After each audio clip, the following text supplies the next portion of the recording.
بسم اللہ الرحمن الرحیم۔ السلام علیکم۔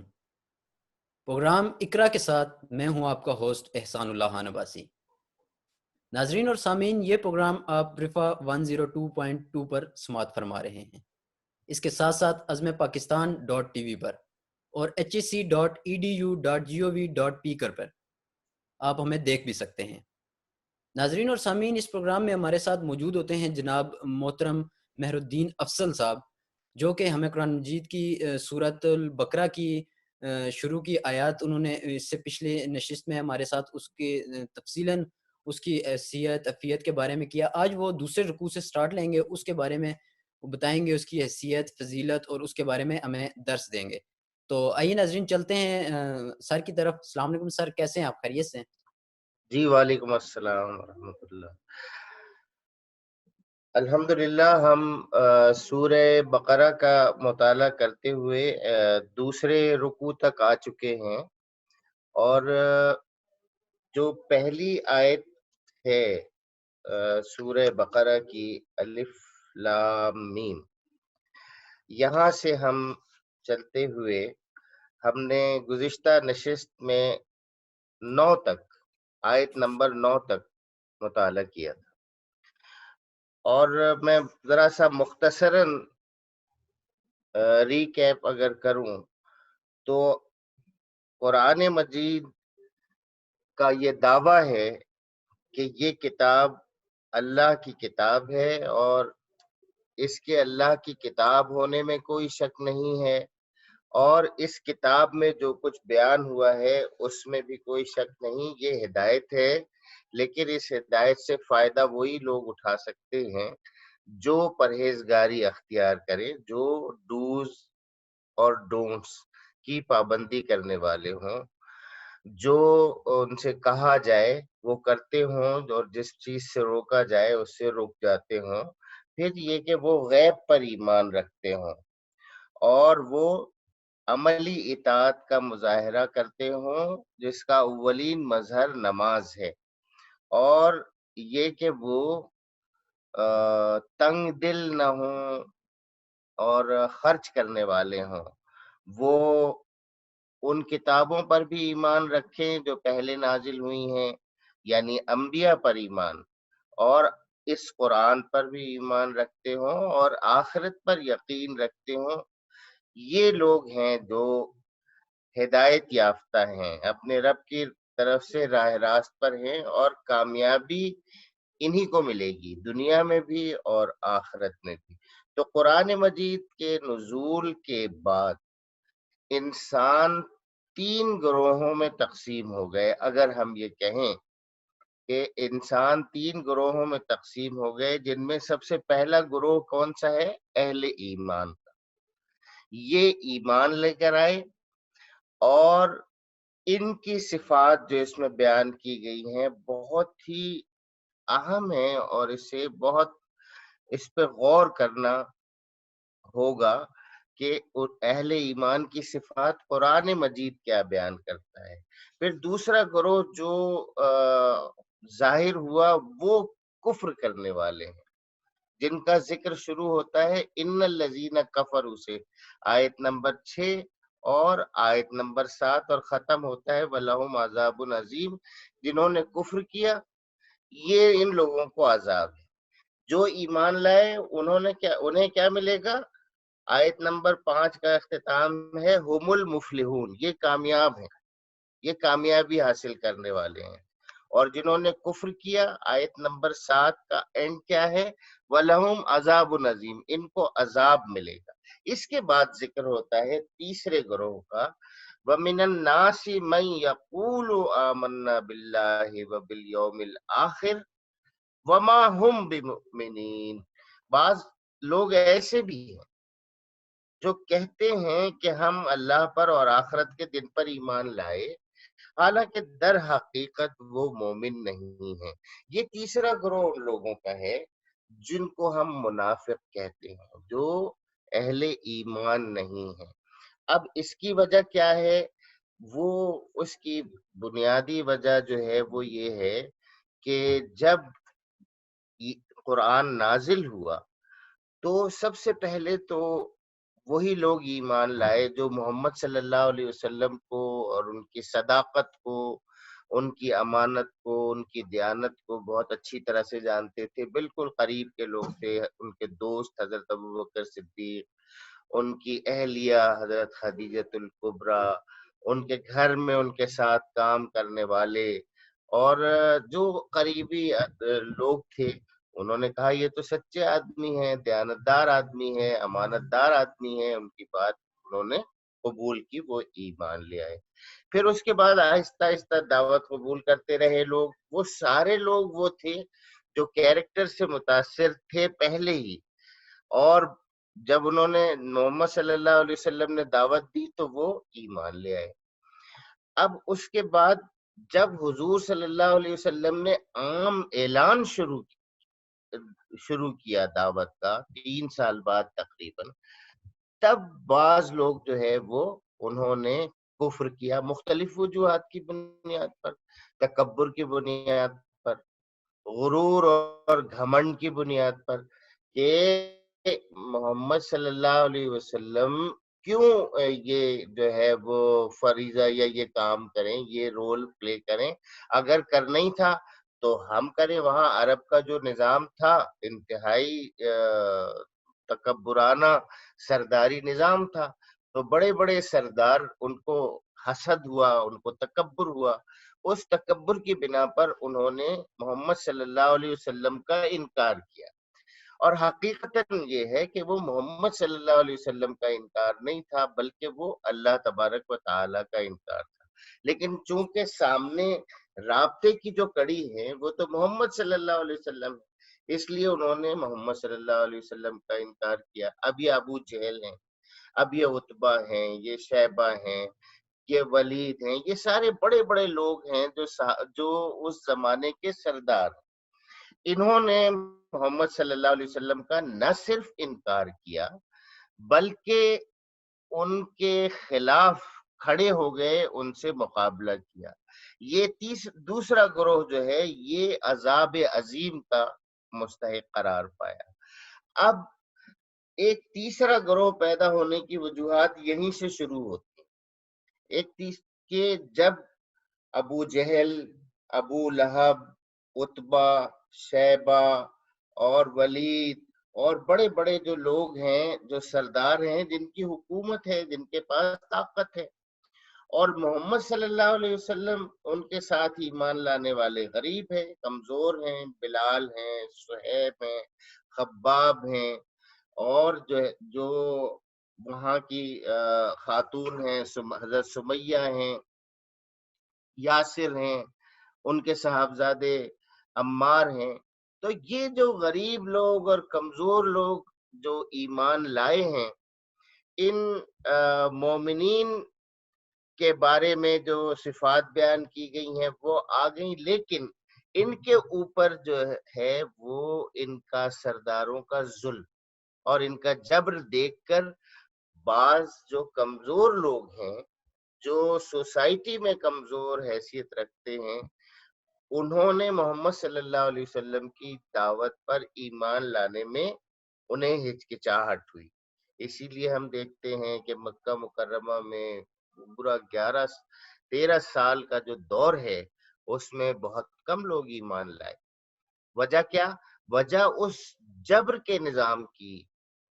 آپ اس کا تصور تو کریں کہ جس میں حضرت خباب بن ارد یہ بیان کرتے ہیں کہ جب اپنی پیٹھ دکھاتے ہیں تو وہ ہڈی نظر آ رہی ہوتی ہے اور سفیدی، یعنی چربی تک پگھل گئی تھی کوئلوں پر لٹا کر، اور وہ وہاں لوہارے کا کام کرتے تھے۔ حضرت خباب بن ارد کہتے ہیں کہ یہ سردار مجھ سے کام کراتے تھے اور میری اجرت مجھے نہیں دیتے تھے۔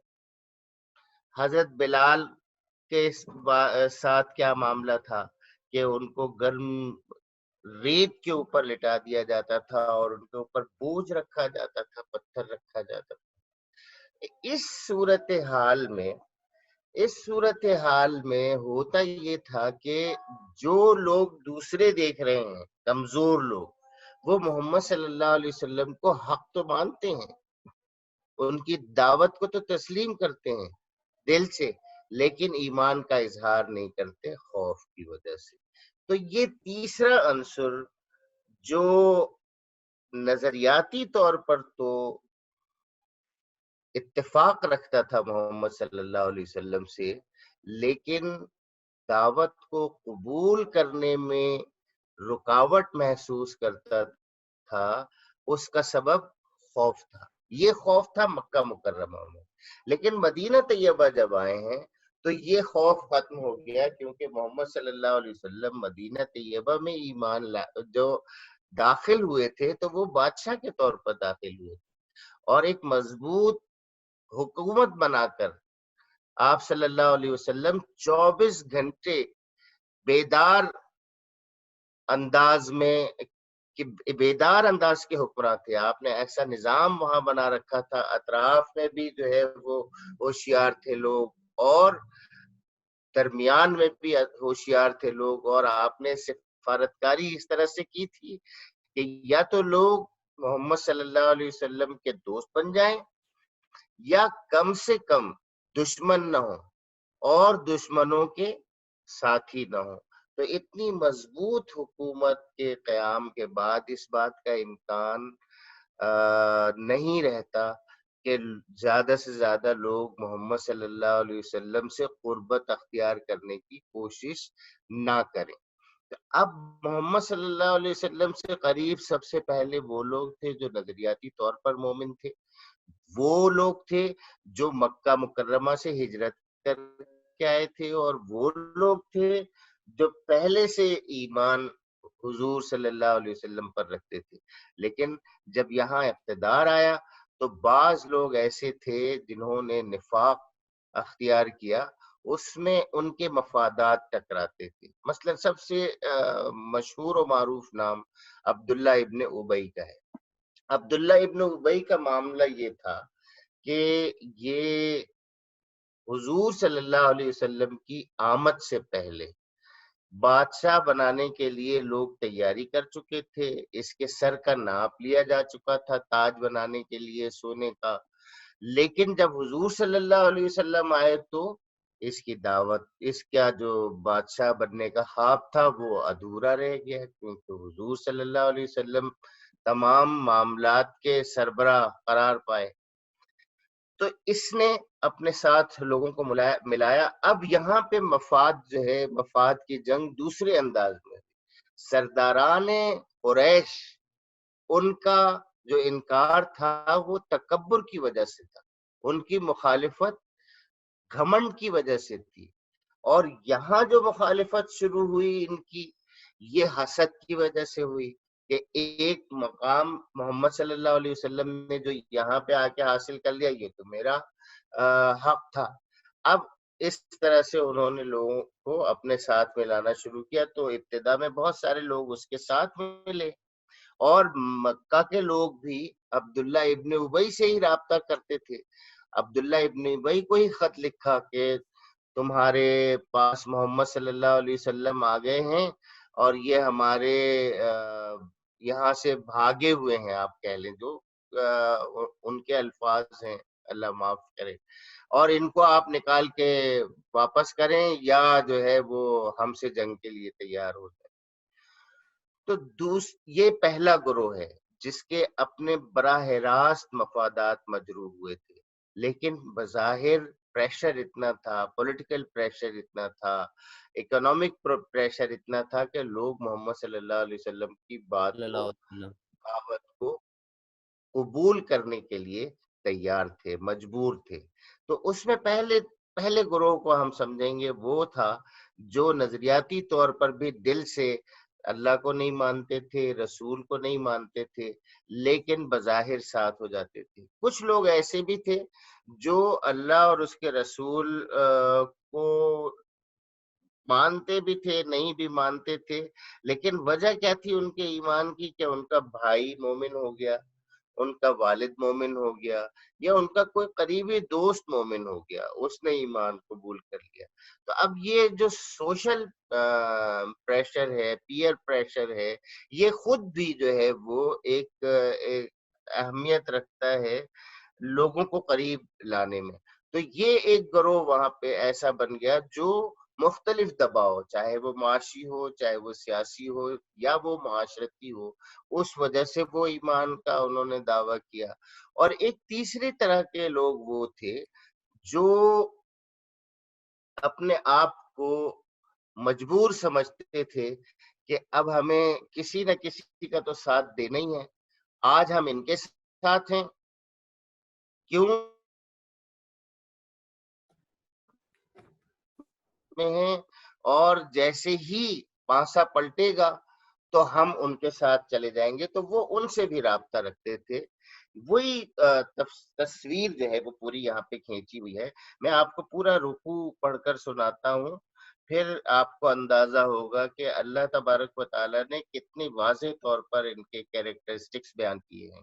ارشاد ہوتا ہے کہ بعض لوگ ایسے بھی ہیں جو کہتے ہیں کہ ہم اللہ پر اور آخرت کے دن پر ایمان لائے ہیں، حالانکہ در حقیقت وہ مومن نہیں ہیں۔ وہ اللہ اور ایمان لانے والوں کے ساتھ دھوکہ بازی کر رہے ہیں، مگر دراصل وہ خود اپنے آپ ہی کو دھوکے میں ڈال رہے ہیں اور انہیں اس کا شعور نہیں ہے۔ ان کے دلوں میں ایک بیماری ہے جسے اللہ نے اور زیادہ بڑھا دیا، اور جو جھوٹ وہ بولتے ہیں اس کی پاداش میں ان کے لیے دردناک سزا ہے۔ جب کبھی ان سے کہا گیا کہ زمین میں فساد برپا نہ کرو تو انہوں نے یہی کہا کہ ہم تو اصلاح کرنے والے ہیں۔ خبردار، حقیقت میں یہی لوگ مفسد ہیں مگر انہیں شعور نہیں ہے۔ اور جب ان سے کہا گیا کہ جس طرح دوسرے لوگ ایمان لائے ہیں اسی طرح تم بھی ایمان لاؤ، تو انہوں نے یہی جواب دیا کہ کیا ہم بے وقوفوں کی طرح ایمان لائیں؟ خبردار، حقیقت میں تو یہ خود بے وقوف ہیں مگر یہ جانتے نہیں ہیں۔ جب یہ اہل ایمان سے ملتے ہیں تو کہتے ہیں کہ ہم ایمان لائے ہیں، اور جب علیحدگی میں اپنے شیطانوں سے ملتے ہیں تو کہتے ہیں کہ اصل میں تو ہم تمہارے ساتھ ہیں اور ان لوگوں سے محض مذاق کر رہے ہیں۔ اللہ ان سے مذاق کر رہا ہے، وہ ان کی رسی دراز کیے جاتا ہے اور یہ اپنی سرکشی میں اندھوں کی طرح بھٹکتے چلے جاتے ہیں۔ یہ وہ لوگ ہیں جنہوں نے ہدایت کے بدلے گمراہی خرید لی ہے، مگر یہ سودا ان کے لیے نفع بخش نہیں ہے اور یہ ہرگز صحیح راستے پر نہیں ہے۔ ان کی مثال ایسی ہے جیسے ایک شخص نے آگ روشن کی اور جب اس نے سارے ماحول کو روشن کر دیا تو اللہ نے ان کا نور بصارت سلب کر لیا اور انہیں اس حال میں چھوڑ دیا کہ تاریکیوں میں انہیں کچھ نظر نہیں آتا۔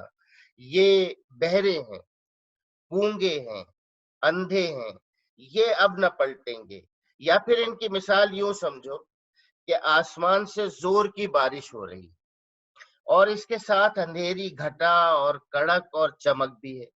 یہ بجلی کے کڑاکے سن کر اپنی جانوں کے خوف سے کانوں میں انگلیاں ٹھوسے لیتے ہیں، اور اللہ ان منکرین حق کو ہر طرف سے گھیرے میں لیے ہوئے۔ چمک سے ان کی حالت یہ ہو رہی ہے کہ جیسے عنقریب بجلی ان کی بینائی کو اچک لے گی۔ جب ذرا کچھ روشنی انہیں محسوس ہوتی ہے تو اس میں کچھ دور چل لیتے ہیں، اور جب ان پر اندھیرا چھا جاتا ہے تو کھڑے ہو جاتے ہیں۔ اللہ چاہتا تو ان کی سماعت اور بصارت بالکل ہی سلب کر لیتا، یقیناً وہ ہر چیز پر قادر ہے۔ اب آپ دیکھیے، یہ ہم نے تلاوت کیا ہے ترجمہ دوسرا رکوع، اور آیت نمبر 7 سے 20 تک کی یہ آیت ہے، یعنی زیادہ تفصیل سے کفار کا ذکر 2 آیت میں ہو گیا، اہل ایمان کا ذکر 5 آیات میں ہو گیا، لیکن ان کا ذکر کتنی زیادہ آیات میں ہوا ہے۔ تو اس سے آپ کو اندازہ ہو جاتا ہے کہ اس گروہ کی جو خصوصیات ہیں وہ بیان کی ہیں قرآن مجید نے۔ کیوں؟ اس وجہ سے بیان کی ہیں کہ اہل ایمان ان خصوصیات، ان کیریکٹرسٹکس، ان صفات سے ہوشیار رہیں کہ ان کے اندر کہیں اس طرح کی کوئی چیز پیدا نہ ہو رہی ہو کہ یہ سب سے پہلی بات تو یہ کہ جب ان سے کہا جاتا ہے کہ زمین میں فساد برپا نہ کرو، فساد کیا ہے؟ محمد صلی اللہ علیہ وسلم نے ایک صالح نظام قائم کر دیا، اب اس کے اندر اس نظام کو خراب کرنے کی کوشش کرنا، یہ ہے فساد۔ محمد صلی اللہ علیہ وسلم نے جو نظام قائم کیا وہ کیا تھا؟ وہ ایک فلاحی نظام۔ اس فلاحی نظام میں جو اینڈ بینیفیشری تھا وہ کون تھا؟ وہ بالکل غریب، کمزور، ناتواں آدمی۔ اس نظام کو قائم ہونے میں رکاوٹ ڈالنے والے کو قرآن مجید کیا کہتا ہے؟ وہ فسادی کہتا ہے۔ تو ان سے جب کہتے تھے کہ تم رکاوٹ نہ بنو، محمد صلی اللہ علیہ وسلم جو کوشش کر رہے ہیں، جو ایک آئیڈیل نظام انسانیت کو دینا چاہتے ہیں، بنا رہے ہیں، اس میں تم رکاوٹ نہ ڈالو، تو وہ کہتے تھے کہ نہیں، ہم تو فسادی نہیں ہیں، ہم تو فساد نہیں کرتے، بلکہ ہم تو زمین کی اصلاح کرنے والے۔ حالانکہ اصلاح کرنے والے محمد صلی اللہ علیہ وسلم اور ان کے ساتھی تھے۔ تو اس لیے قرآن کہتا ہے خبردار، حقیقت میں یہی لوگ فساد کرنے والے ہیں، مگر انہیں شعور نہیں۔ کون ہیں وہ فساد کرنے والے؟ جو محمد صلی اللہ علیہ وسلم کی مخالفت کر رہے ہیں، جو ایک صالح، ایک عادلانہ نظام کو قائم کرنے کی مخالفت کر رہے ہیں۔ تو جب ان سے کہا گیا کہ تم بھی ایمان لاؤ جیسے باقی اہل ایمان لائے ہیں، تو یہ کہتے ہیں کیا ہم بیوقوفوں کی طرح ایمان لائیں؟ اب آپ دیکھیں کہ محمد صلی اللہ علیہ وسلم پر ایمان لائیں حضرت ابوبکر صدیق، حضرت عبیدہ ابن جراح، آپ حضرت بلال، اور پھر حضرت عبداللہ ابن مسعود، جو بھی یہ قریب کے جو ہیں اصحاب ہیں، آپ دیکھیے پورے دل و جان سے، اپنے جان اور مال کے ساتھ ایمان لائے ہیں۔ حضور کے سامنے اپنے آپ کو انہوں نے نثار کر دیا ہے کہ آپ جیسے چاہیں اس طرح سے ہمیں، ہمارے وقت کو، ہماری طاقت کو، ہمارے مال کو آپ استعمال کریں۔ تو یہ جو منافق ہیں یہ کہتے ہیں کہ ہم بیوقوفوں کی طرح ایمان لانے والے نہیں ہیں۔ یہ حضرت ابوبکر صدیق کو، حضرت عمر کو، حضرت عثمان کو، حضرت علی کو، یہ ان لوگوں کو جو حضور صلی اللہ علیہ وسلم پر نثار تھے، یہ بیوقوف سمجھتے تھے، کہتے تھے ہم بیوقوفوں کی طرح ایمان نہیں لائیں گے۔ آخر گراؤنڈ ریئلٹیز بھی ہیں، دنیا کی بھی کچھ حقیقت ہے۔ آج محمد صلی اللہ علیہ وسلم طاقت میں ہیں، کل نہیں ہوئے تو کیا ہم سارے انڈے ایک ہی باسکٹ میں رکھ دیں؟ ہم سارا جو ہے وہ انہی کے ساتھ لگا دیں؟ ہم بے وقوفوں کی طرح ایمان لانے والے نہیں ہیں۔ قرآن کیا کہتا ہے؟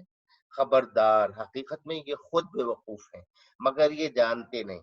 ان کا طریقہ کیا تھا؟ جب اہل ایمان سے ملتے تو کہتے تھے ایمان لائے، اور جب اپنے شیطانوں سے ملتے تھے، کیا مطلب اپنے شیطانوں سے؟ اپنے شیطانوں سے ملنے کا مطلب اپنے ان دوستوں سے جن کی جو انہیں آسرا دیتے تھے کہ یار یہ دنوں کے اتار چڑھاؤ ہیں، کچھ دن کی بات ہے، ذرا محمد صلی اللہ علیہ وسلم آئے، ابھی ان کو عروج مل گیا ہے، تھوڑے دنوں میں یہ ختم، جھاگ بیٹھ جائے گا، پھر اس کے بعد ہماری اپنی بادشاہی، ہماری اپنی سرداری ہوگی، بس ٹھیک ہے، ان کے ساتھ زیادہ گھلنے ملنے کی ضرورت نہیں ہے۔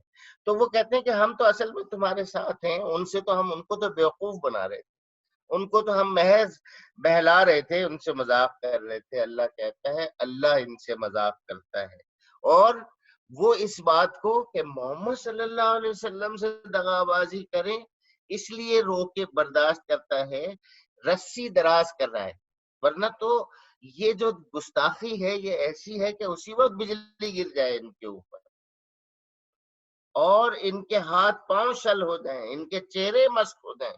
یہ محمد صلی اللہ علیہ وسلم جیسے مخلص اعظم، سب سے زیادہ رحم کرنے والے انسانوں پر، اور انسانوں کے لیے اپنا سب کچھ لٹا دینے والی ذات کے خلاف یہ سوچتے کیسے ہیں؟ ان کے خلاف سازشیں کیسے کرتے ہیں؟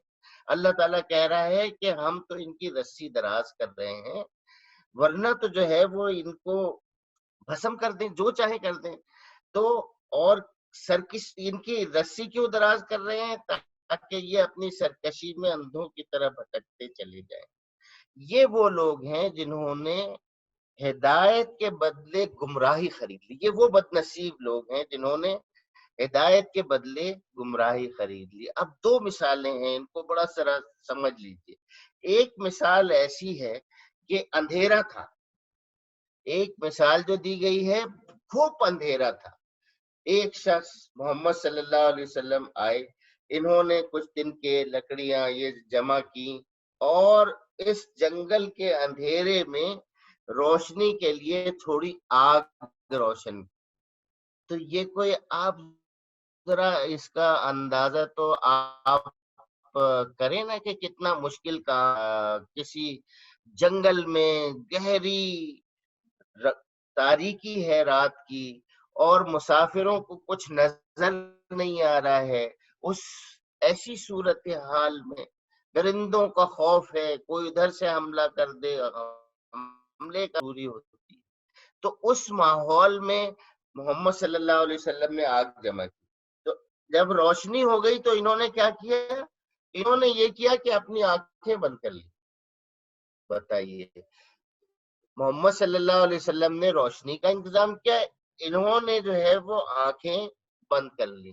تو جب آنکھیں بند کر لیں گے تو محمد صلی اللہ علیہ وسلم ماحول کتنا ہی روشن کر دیں، وہ تو یہی کہیں گے نا کہ اندھیرا ہے۔ تو ان کی مثال ان کی مثال ایسی ہے جیسے ایک شخص نے آگ روشن کی، اور جب اس نے سارے ماحول کو روشن کر دیا تو اللہ نے ان کا نور بصارت سلب کر لیا اور انہیں اس حال میں چھوڑ دیا کہ تاریکیوں میں انہیں کچھ نظر نہیں آتا۔ یہ وہی لوگ ہیں جنہوں نے خود اپنی آنکھیں بند کر لی۔ یہ بات ہم پہلے کہہ چکے ہیں کہ جو کچھ بھی ہوتا ہے، جو کچھ بندہ کرتا ہے، وہ اللہ تعالیٰ اس کو اپنا ہی کام کہتا ہے، کیونکہ کسی اور کے کرنے سے کوئی کام ہوتا نہیں جب تک اجازت نہ دے۔ تو انہوں نے آنکھ بند کر لی۔ اچھا، کیا ہے یہ لوگ؟ کیا ہیں یہ؟ بہرے ہیں۔ بہرے کیوں ہیں؟ کان تو ہیں ان کے، لیکن پھر بہرے کیوں کہہ رہا ہے قرآن؟ بہرے اس وجہ سے کہا جا رہا ہے کہ یہ حق کو سننے کے لیے بہرے ہیں۔ محمد صلی اللہ علیہ وسلم جیسے مخلص انسان کی بات یہ سنتے ہی نہیں ہیں، غور نہیں کرتے۔ مثلا کان تو ہے، سننے کی صلاحیت بھی ہے، لیکن یہ محمد صلی اللہ علیہ وسلم کی بات پر غور نہیں کرتے، ان کے خلوص کو پہچانتے نہیں۔ آگے فرمایا یہ گونگے ہیں، یعنی زبان ہے، بولتے ہیں، تقریریں کرتے ہیں، لیکن حق کی حمایت میں یہ گونگے ہیں۔ محمد صلی اللہ علیہ وسلم کی حمایت کا وقت آتا ہے تو کیا ہو جاتا ہے؟ گونگے ہو جاتے ہیں۔ یہ کیریکٹر کے لوگ آپ کو نظر آئیں گے۔ اور فرمایا کہ یہ اندھے ہیں۔ اندھے ہونے کا مطلب یہ نہیں ہے کہ ان سب کی آنکھیں نہیں ہیں، آنکھیں ہیں، لیکن حق کی راہ کو جو روشن ان کے سامنے ہو گئی ہے، یہ اسے دیکھنے کے لیے اندھے ہیں، حق کو دیکھنے کے لیے اندھے ہیں۔ فرمایا یہ اب نہ پلٹیں گے۔ ایک اور مثال، اور یہ بھی ہماری زندگی کی مثال ہے۔ رات ہو رہی ہے، بارش کا وقت ہے، اور بارش کے وقت مسافر جو ہے وہ ایک ویرانے میں چل رہے ہیں، تو اب کہاں سے وہ راستہ دیکھیں گے؟ اب اس میں ہوتا یہ ہے کہ بجلی کڑکتی ہے تو منظر سامنے ہوتا ہے تو تھوڑی دور چل لیتے ہیں۔ تو یہ منافقوں کی مثال اس طرح سے تھی، ان منافقوں کی کہ جب کبھی کوئی مشکل حالات آتے تھے تو یہ گھبراتے تھے، اور ان مشکل حالات میں یہ محمد صلی اللہ علیہ وسلم اور ان کے ساتھیوں سے کٹنے کی، بچنے کی کوشش کرتے تھے۔ یعنی کوئی جنگ کی صورتحال آ گئی، یا ایسے مشکل وقت آ گئے کہ معاشی طور پر کوئی بائیکاٹ ہو رہا ہے، کوئی مختلف طرح کی کوئی ہنگامی صورتحال پیدا ہو گئی ہے جس میں محمد صلی اللہ علیہ وسلم اور ان کے اصحاب پر مشکل وقت آ گیا۔ ایسے مشکل وقت میں یہ بالکل ٹھٹر کے کھڑے ہو جاتے تھے، اور ذرا سا نرمی ہو گئی تو یہ پھر چلنے لگتے تھے، ان کے قریب آ جاتے تھے۔ یہ بھی ایک مثال ہے جو عام زندگی سے تعلق رکھتی ہے، اور یہ بیہیویئر منافقوں کا ہوتا ہے کہ ذرا سے سہولت ہوتی ہے پولیٹیکلی یا اکنومیکلی تو وہ تو ان کے ساتھ آ جاتے ہیں، چل پڑتے ہیں، لیکن جہاں جیسے ہی کوئی مشکل وقت آتا ہے تو وہ رک جاتے ہیں۔ تو یہ کیریکٹر اس وجہ سے بتایا گیا ہے کہ اہل ایمان اس کیریکٹر کو سمجھیں اور اس کردار سے بچنے کی کوشش کریں۔ بہرحال ہم نے 2 رکوع تک پڑھا ہے۔ ان 2 رکوع میں قرآن مجید ہمیں یہ بتاتا ہے کہ انسان 3 گروہوں میں تقسیم ہو جاتے ہیں۔ ایک صادق اہل ایمان، سچے اہل ایمان، دوسرے کافر، اور تیسرے وہ لوگ جو شک میں پڑے ہوئے ہوتے ہیں، نفاق ہوتا ہے جن کے دلوں میں۔ اب کامیاب وہ لوگ ہیں جو ایمان لانے والے ہیں، عذاب کا جو ہے وہ شکار وہ لوگ ہوں گے جو کفار ہیں، اور بدترین عذاب ان کے لیے ہے جو نہ کھل کے مخالفت کرتے ہیں اور نہ کھل کے نہ سچے ایمان، وہ بدترین قسم کے لوگ ہیں۔ تو اللہ تعالی ہم سب کو صاحبان ایمان والا کیریکٹر اختیار کرنے کی توفیق عطا فرمائے، جو ابتدائی 6 آیات میں بیان ہوا ہے قرآن مجید، اور اس کیریکٹرسٹک سے بچنے کی کوشش کرنی چاہیے ہم سب کو، کہ جو قرآن مجید میں منافقوں کا بیان ہوا ہے۔ سر بہت بہت شکریہ، اس نشست کا جو ہے ٹائم اپنے اختتام کو پہنچا۔ آپ سے سر انشاءاللہ پھر ہم دوبارہ نیکسٹ نشست میں کچھ سوالات ہیں وہ جو رہ گئے، تو وہ انشاءاللہ ہم نیکسٹ نشست میں کر لیں گے پھر۔ بہت شکریہ ٹھیک ہے، سر۔ ٹھیک، بہت بہت شکریہ۔ ناظرین اور سامعین، آپ سن رہے تھے پروگرام اقرا، جس میں ہمارے ساتھ موجود تھے جناب محترم مہر الدین افضل صاحب۔ انہوں نے سورۃ البقرہ کی شروع کی کچھ آیت اور پھر دوسرے رکوع کا ہمیں انتہائی اس کو ڈیٹیل میں جا کے اس کی حیثیت حیثیت اور اس سمجھانے کی کوشش کی ہے۔ اللہ تعالیٰ ہمیں اس پر عمل کرنے کی توفیق عطا فرمائے۔ اور ناظرین اور سامعین، ہمارے پاس یہ ایک بہت اچھا موقع ہے کہ ہم اس پروگرام کے توسل سے جو ہے ہم اپنے قرآن کو اچھی طرح سمجھ سکیں، سیکھ سکیں، اور اس پر عمل کرنے کی ہمیں اللہ تعالیٰ توفیق عطا فرمائے۔ تو اس کے لیے لازمی ہے کہ آپ یہ پروگرام اقرا سنتے رہیے اور دیکھتے رہیے۔ کل تک کے لیے اپنے میزبان احسان اللہ خان واسی کو دیجیے اجازت۔ اللہ حافظ۔